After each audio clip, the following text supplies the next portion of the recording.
नमस्कार, NDTV India के इस सोशल मीडिया पेज पर आप सभी का स्वागत है। मैं हूं सोहित मिश्रा।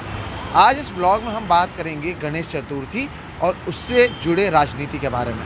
फिलहाल बता देते हैं हम आपको कि मुंबई और महाराष्ट्र में गणेश चतुर्थी का जो त्यौहार है वो ज़ोर शोर से मनाया जा रहा है। जो गणेशोत्सव है वो आप समझ लें कि मुंबई हो, महाराष्ट्र हो, यहाँ के सबसे बड़े त्यौहार के तौर पर आप इसे मनाते हैं। घर हो या फिर गलियाँ हो या फिर सड़कें हो, यहाँ पर कई सारे ऐसे मंडल होते हैं। घर घर में त्यौहार को मनाया जाता है। गणपति बप्पा की जो मूर्तियां हैं वो लगाई जाती हैं। लेकिन अब इसके राजनीतिक मायने आपको बताते हैं। सबसे पहले आप इस पोस्टर को देखिए।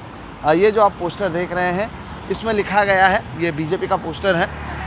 नरेंद्र मोदी जी की तस्वीर आप देख रहे हैं, देवेंद्र फडणवीस की आप तस्वीर देख रहे हैं और लिखा गया है आपले सरकार आले हिंदू सणावरांचे विघ्न टळले। यानी हमारी सरकार आए और जो हिंदू त्यौहार हैं उस पर जो विघ्न था, वो जो नहीं मनाया जा रहा था, वो अब खत्म हो चुका है। वहाँ पर आप गणेश चतुर्थी देखेंगे, उसके बाद जो गणपति बप्पा की मूर्ति देखेंगे, आप गणेश मूर्ति देखेंगे, उसके बाद में एक देवी की मूर्ति देखेंगे और दही हांडी देखेंगे। तो ये जो तीन अहम त्यौहार हैं जो एक के पीछे एक आते हैं। अभी दही हांडी का त्यौहार गया, उसके बाद अब गणेश चतुर्थी है और उसके बाद आने वाले समय में नवरात्रि मनाई जाएगी। अब हुआ यह है कि पिछले 2 सालों से कोविड के वजह से कई सारे रेस्ट्रिक्शंस थी, बाधाएं थी, कई सारी तकलीफ़ें थी। हमने देखा था कि मामले कितने बढ़ रहे थे। तो जो नियम थे वो बनाए गए थे, हम सभी ने उसका पालन किया कि 5 या उससे ज़्यादा लोग साथ में नहीं घूम पा रहे थे। एक समय ऐसा भी था या भीड़ भाड़ होने से बचा जा रहा था। लेकिन अब कोरोना जब कम हुआ है और गणेश चतुर्थी के लिए किसी भी प्रकार के रेस्ट्रिक्शंस नहीं है, तब उसे एक तरह से ये भी बताया जा रहा है कि सत्ता बदलने के बाद जब नई सरकार आई है तब उनकी वजह से ये हुआ है। और इसलिए इस तरह से जो पोस्टर्स हैं वो आपको मुंबई में कई जगहों पर देखने मिलेंगे। ये तो आप हमारे सामने देख रहे हैं। दूसरी तरफ भी आप देखेंगे, अगर प्रवीण जी सर हैं हमारे साथ, वो आपको बताएंगे कि इसी तरह के पोस्टर्स आपको मुंबई के अलग अलग जगहों पर बीजेपी की ओर से लगाए हुए नज़र आ रहे हैं। अब ये क्यों अहम है? ये अहम इसलिए है क्योंकि कुछ समय में मुंबई में जो बीएमसी चुनाव हैं वो होने वाले हैं और उससे पहले इस तरह के पोस्टर्स के ज़रिए जो हिंदुत्व का मुद्दा है उसे एक बार फिर से बड़ा बनाने की कोशिश की जा रही है। जब ये नई सरकार बनी है जिसमें एकनाथ शिंदे अपने साथ 40 से ज़्यादा विधायकों को लेकर आए, बाद में वो मुख्यमंत्री बने, फडणवीस उप मुख्यमंत्री बने, तब ये कहा गया कि जो हिंदुत्व है उसके लिए ये सरकार बनाई गई है।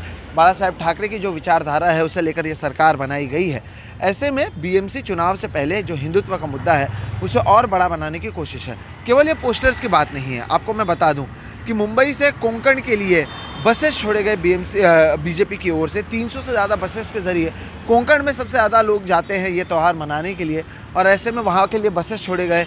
मोदी एक्सप्रेस ट्रेन चलाई गई और इन सभी चीज़ों के ज़रिए बार बार यही बताने की कोशिश की जा रही है कि जो हिंदू त्यौहार है वो महाविकास आघाड़ी सरकार में ज़ोर शोर से मनाने नहीं दिया जा रहा था। हिंदुत्व और हिंदुओं के जो त्यौहार है उस पर कहीं ना कहीं पाबंदी लगाई गई थी, लेकिन अब सरकार बदलने के बाद चीज़ें बदली हैं। तो इस तरह की जो राजनीति है ये शुरू हुई है। हमने देखा देवेंद्र फडणवीस दही हांडी के समय भी कई जगहों पर गए थे। दही हांडी के त्यौहार के समय भी किसी प्रकार की कोई बाधाएं नहीं थी। और उसके बाद इस बार तो क्योंकि 2 साल जैसे कि मैंने कहा कोरोना था, तो कई सारे ऐसे गणेश मंडल थे जिन्हें पाबंदी लगाई गई थी, उनके ऊपर उन्हें कई सारी अनुमति नहीं दी गई थी। लेकिन अब कोविड का मामला कम है, हम और आप मास्क नहीं पहन रहे हैं, तो इस बार कोई पाबंदी नहीं है। इस बार केवल मुंबई में 2281 से ज़्यादा गणेश पंडाल मौजूद हैं। लालबाग का राजा, जहाँ पर कोविड के समय उन्होंने मूर्ति नहीं रखी थी, लोगों ने रक्तदान किया था, इस बार वहाँ पर मूर्ति लाई गई है। और आप बसेस पर देखेंगे, मैं कोशिश कर रहा हूँ कि अगर आपको बताऊँ, इस तरह के पोस्टर्स बसेस पर लगाए गए हैं। एक जो दूसरा पोस्टर है काफ़ी दूर है, वहाँ पर लिखा गया है बदल, यानी बदलाव के बाद किस तरह से जो महाराष्ट्र में और मुंबई में जिस तरह से त्यौहार मनाने में भी बदलाव आए हैं वो बताने की कोशिश की गई है। एक और चीज़ आप देखिए, ये सारी पोस्टर्स आप देखेंगे कि आमतौर पर मुख्यमंत्री नहीं हैं देवेंद्र फडणवीस, वो उप मुख्यमंत्री हैं। इसलिए प्रधानमंत्री नरेंद्र मोदी की तस्वीर लगाई गई है और फडणवीस की तस्वीर लगाई गई है। हिंदुत्व के बात वो एकनाथ शिंदे के साथ मिलकर कर रहे हैं, लेकिन बीजेपी अपनी ओर से भी एक पूरी तैयारी कर रही है। पिछले 25 सालों से बीएमसी में शिवसेना सत्ता में है। शिवसेना यानी उद्धव ठाकरे वाली शिवसेना। और बीएमसी में आना इसलिए भी महत्वपूर्ण है क्योंकि वो देश की सबसे अमीर महानगर पालिका है। एक ऐसी महानगर पालिका है जिसका जो सालाना बजट है वो 32,000 करोड़ 35,000 करोड़ रुपया होता है, जो कई जगहों पर राज्यों का बजट भी नहीं होता है। पिछले 25 सालों से शिवसेना यहाँ पर है। पिछली बार ज़रूर बीएमसी उनके करीब आई थी, लेकिन शिवसेना सत्ता में बनी हुई थी और इस बार उसमें कुछ बदलाव करने की कोशिश बीजेपी की ओर से की जा रही है। अब जिस तरह से शिवसेना कमज़ोर हुई है, 2 गुटों में बंट गई है, एक तरफ उद्धव ठाकरे गुट है, एक तरफ एकनाथ शिंदे गुट है, ऐसे में बीजेपी की कोशिश है कि इन त्योहारों का इस्तेमाल कर बीएमसी चुनाव से पहले एक अपनी छवि बनाई जाए। और इसलिए आप यहाँ पर देखें कि एकनाथ शिंदे की भी इन तस्वीरों से गायब हैं। लालबाग जो मुंबई का सबसे प्रसिद्ध गणेश पंडाल है, वहाँ पर मैं आपको बता दूँ इस तरह से लगातार कई सारे पोस्टर्स लगे हुए हैं। इसके अलावा बीजेपी की ओर से कंपटीशन भी रखा गया है। कई गणेश पंडालों के भीतर ये कंपटीशन शुरू है कि किसके पंडाल सबसे अच्छे हैं। तो इस तरह से जो ग्राउंड लेवल पर जो बदलाव लाने की कोशिश है या चुनावों से पहले जिस तरह से अपने पक्ष में चीज़ों को लाने की कोशिश है वो शुरू हो चुकी है। और इसलिए इस ब्लॉग के ज़रिए हम आपको यही बताने की कोशिश कर रहे हैं कि किस तरह से गणेशोत्सव हो या फिर त्यौहार हो, उसका इस्तेमाल बीजेपी की ओर से बीएमसी चुनावों से पहले किया जा रहा है और इसके ज़रिए बीएमसी चुनावों की तैयारी की गई है।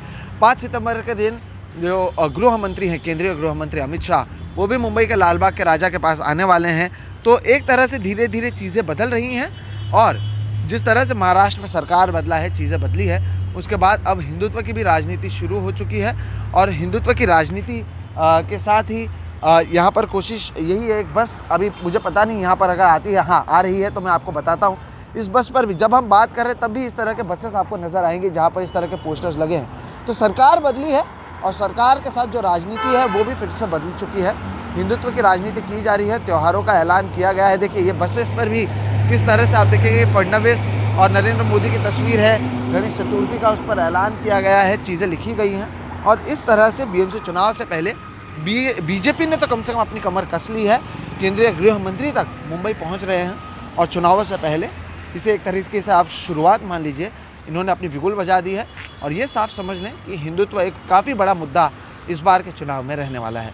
बहरहाल इस सोशल मीडिया व्लॉग में फ़िलहाल इतना ही। मेरा नाम है सोहित मिश्रा, कैमरे के पीछे हैं प्रवीण जिरोहित और इन व्लॉग्स के ज़रिए हम आपको बताने की कोशिश करते हैं कि किस तरह से चीज़ें बदल रही हैं और इन चीज़ों के साथ किस तरह से जो राजनीति है वो भी बदलती हुई दिख रही है। फ़िलहाल इतना ही। आप देख रहे हैं एनडीटीवी इंडिया। नमस्कार।